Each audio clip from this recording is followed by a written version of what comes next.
penegasan kepada kubu Joko Widodo bahwa saudara telah memulai perang terbuka dengan membuat laporan polisi pada 30 April 2025 yang lalu.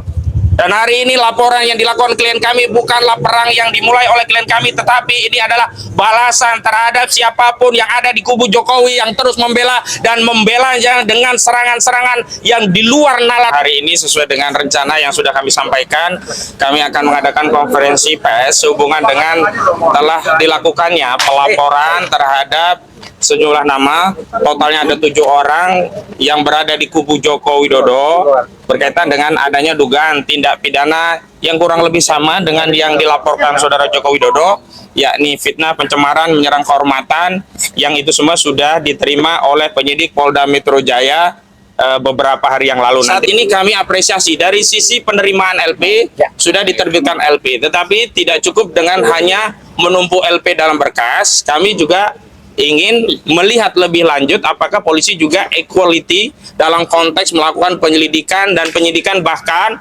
menetapkan 7 orang tersangka yang dilaporkan oleh klien kami. Jadi tidak sekedar formilnya sudah diterima LP, tetapi tindak lanjutnya.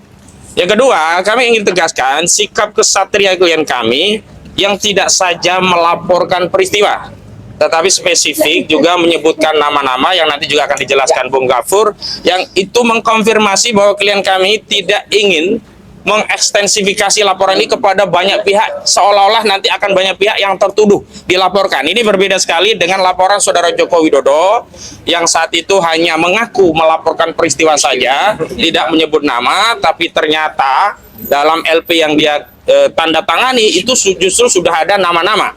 Bahkan nama-nama itu kan menjadi meluas, yang tadinya hanya 5 inisial, terakhir meningkat menjadi 12 orang terlapor. Dan kita ketahui ada 3 layer saat itu.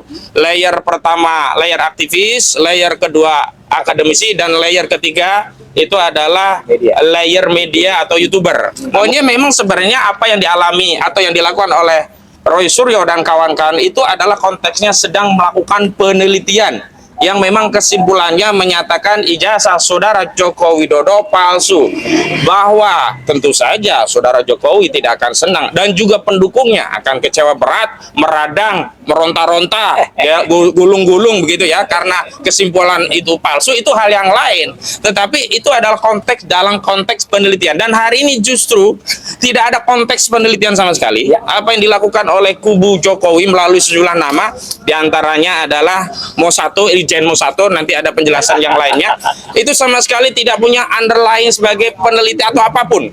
Bahasa-bahasanya bahasa frontal, bahasa yang tidak mungkin bisa ditafsirkan kecuali itu penghinaan, kecuali itu adalah suatu penyerangan kehormatan.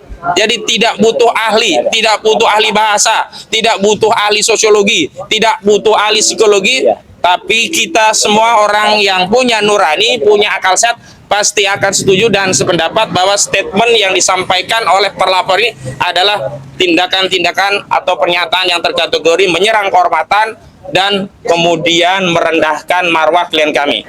Yang ketiga, ini sekaligus penegasan kepada kubu Joko Widodo bahwa saudara telah memulai perang terbuka dengan membuat laporan polisi pada 30 April 2025 yang lalu. Dan hari ini laporan yang dilakukan klien kami bukanlah perang yang dimulai oleh klien kami, tetapi ini adalah balasan terhadap siapapun yang ada di kubu Jokowi yang terus membela dan membelanya dengan serangan-serangan yang di luar nalar kami, dan kami minta dukungan seluruh rakyat Indonesia, karena apa yang diteliti oleh klien kami Roy Suryo di Projo itu bukan untuk dan atas nama kepentingan pribadi, tapi ini bagian dari perjuangan untuk menyelamatkan bangsa dan negeri ini dari legasi sejarah buruk pernah dipimpin oleh seorang presiden yang berijazah palsu. Itu harus kita tuntaskan. Dan saya menghimbau kepada saudara Joko Widodo, jika masih tersisa sedikit sikap negarawan dari saudara, meskipun tidak lagi menjadi presiden, maka hentikanlah seluruh tuduhan-tuduhan yang tidak berdasar. Saudara telah menuduh ada orang besar di balik perjuangan klien kami. Saudara tidak membuktikan apa yang menjadi tuduhan saudara. Padahal saudara berulang kali menyatakan siapa yang mendalilkan, siapa yang menuduh, dia harus membuktikan. Maka hari ini kami katakan bahwa saudara telah menuduh ada orang besar di belakang kami, maka saudara harus membuktikan. Dan terbukti selain kami sudah melakukan berbagai bantahan bahwa ada orang besar, bahkan pada tanggal 31 Juli 2025 yang lalu kami sudah mengirimkan somasi kepada saudara Joko Widodo.